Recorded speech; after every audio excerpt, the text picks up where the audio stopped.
Hi, welcome back to Chapter 4 of Running with the Sun.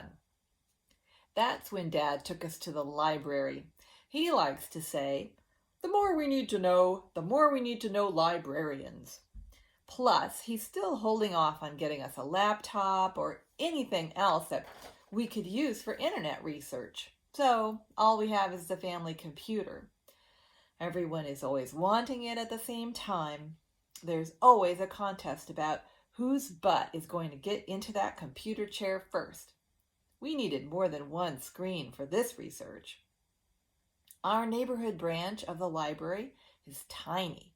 It's just 2 medium-sized rooms full of books and a meeting room connected to the elementary school.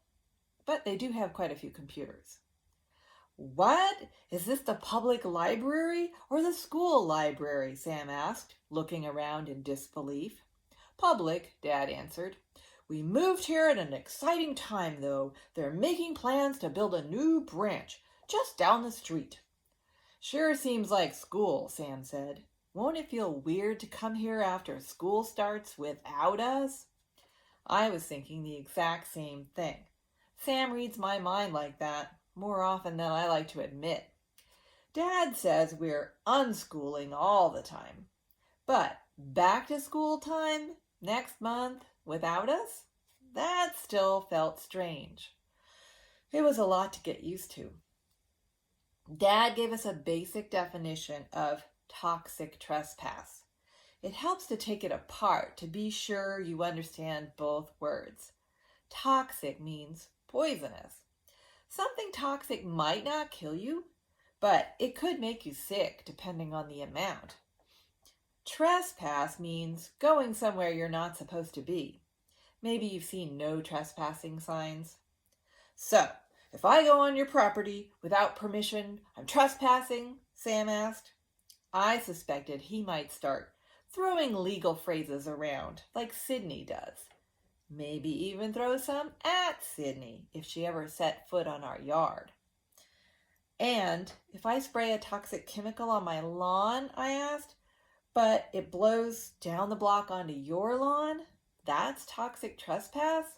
Yes, Dad said. Plus, just as Sam was finding out, certain toxins are not just trespassing, they're intruders. They don't just come onto your land, they come inside your house. And inside your dog, Sam piped up. Shh, library voice, Dad replied. Then he whispered, I hate to scare you, but yes. Ever notice how you can learn something by reading about it, but it doesn't sink in? It doesn't seem real until it hits home. We already knew that pesticides were likely to be causing problems for the honeybees. We knew that we would rather not eat sprayed veggies, but the idea that our neighbor's pet might actually be getting sick from pesticides, that took it to a new level, even if it still was just speculation. Like the difference between seeing a car crash in a movie, Sam remarked, and seeing a real-life crash, or even worse, seeing a real crash with someone you know in the car. He slapped his hand to his forehead. That set my head spinning. How could some lawn and garden chemicals be so bad and yet people keep using them? Was it like how some people will keep driving fast, even when there's a risk of a dangerous accident? Do they just want to get around quickly but don't believe anything bad could happen to them? That's another important concept, Dad told us, called risk-benefit assessment. How do we decide whether the benefits of doing something outweigh the risks? Uh-oh, Sam exclaimed. Toxic trespass, risk-benefit assessment.